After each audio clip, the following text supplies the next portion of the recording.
You know him, you love him, Toothless!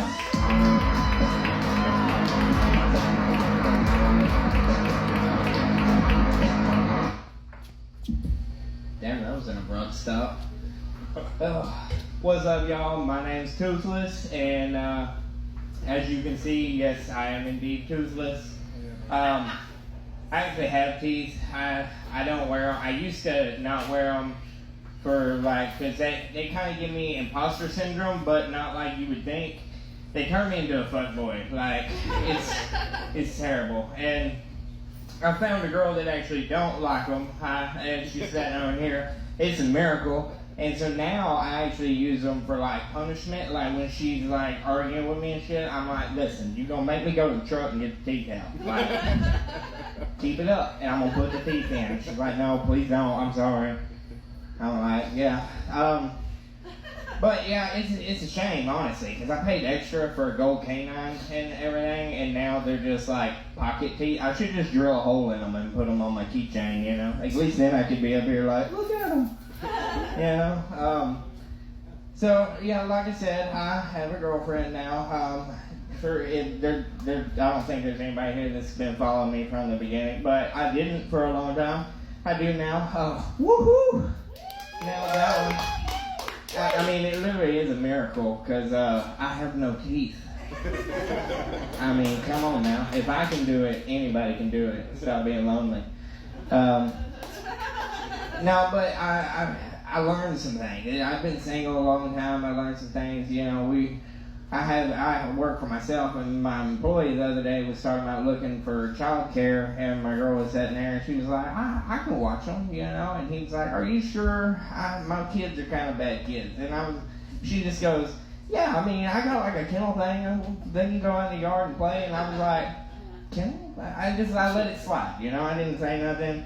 And then it come up again later when his old lady got there to pick him up and everything, and we were all talking about it, and she said it again. She said kennel again. And I was like, So whenever they left and the coast was clear, it was safe, I was like, babe, come here. You kept saying kennel, and I'm going to need you to clarify for me. You mean like a playpen, right? Like, of course, she must have meant a playpen. And she goes, no, like a wired kennel thing, you know, like, it's big though. If I had plenty of room, I'd put food and water in there. I was like, I need to stop you right there. I know we don't have kids, but before we get to that point, you can't put kids in a kennel. They're not dogs. Like, that'll be a no-no. I mean, just a little bit, I had thought about adopting in the future, and the first thought that crossed my mind is, get one, and they're at the house and everything, the adoption agency comes by to just check things out, and there's a kennel in the bedroom. We have no pet. It's going to be a problem. I don't know how to explain that. I'm pretty good at explaining my way out of stuff, but so far, the best I've come up with is my entrepreneurial plan. Sorry, that's a big word for no teeth. There's a couple of them I can't say, like, I can't, we'll go there another time. Anyway.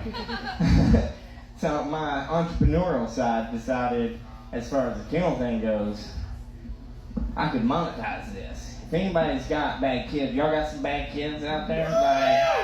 Well, look, I got the fix. I started Toothless's Scared Straight program. Bring them over to the camper. I'm going to throw them in the yard in the kennel for like 3 days. You know, a long weekend. Y'all go have fun. When you get back to pick them up, I guarantee you, they're going to be thankful to come home.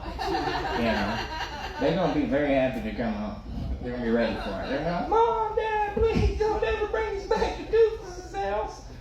You know, y'all can just send me the check. Gotcha.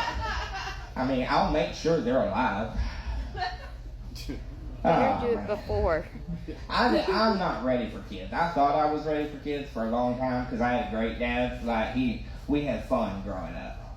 And, like, one of the things my dad did to have fun growing up was, like, anybody mess with their kids when they're in Walmart, you know?